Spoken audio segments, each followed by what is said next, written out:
ñoo ngi jëm ci tànn njiitu réew mi di lu am solo ci ëllëgu Sénégal kon nag tànn boobu lu jar a bàyyi xel la teg ko ci ay ponk yu leer ngir njariñal réew mi yépp da cee aju.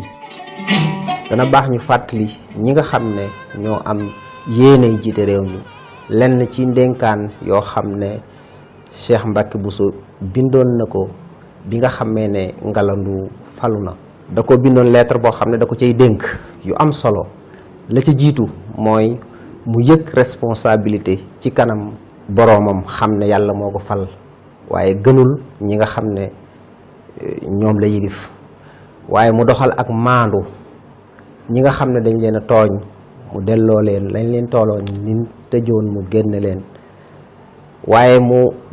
yamale nit ñi bañ a wor ndax nee na république dañ koo tabax ci yamale waaye mu dénk ko it mu bañ a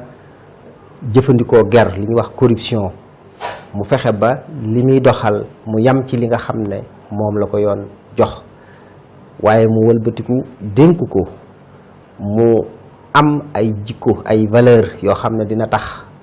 ñi ko tooñoon mu jéggal leen waaye dénk na ko it mu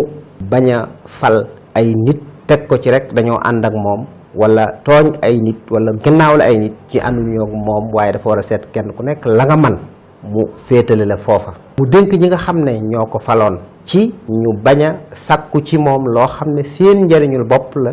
waaye ñuy sàkku ci moom loo xam ne njariñul réew mi la. mu doon ay ndénkaan yoo xam ne yu yaatu la ci bataaxel boobu nga xam ne Sëñ Mbacké Bousso moo ko bindoon képp ku bëgg a jiite réew mi war nga ko bàyyi xel teg ko ci sa kanam. kon yàlla na yàlla indi jàmm ci réew mi li ñu dëgmal yàlla nañ ci dugg ci jàmm ci génn ci jàmm.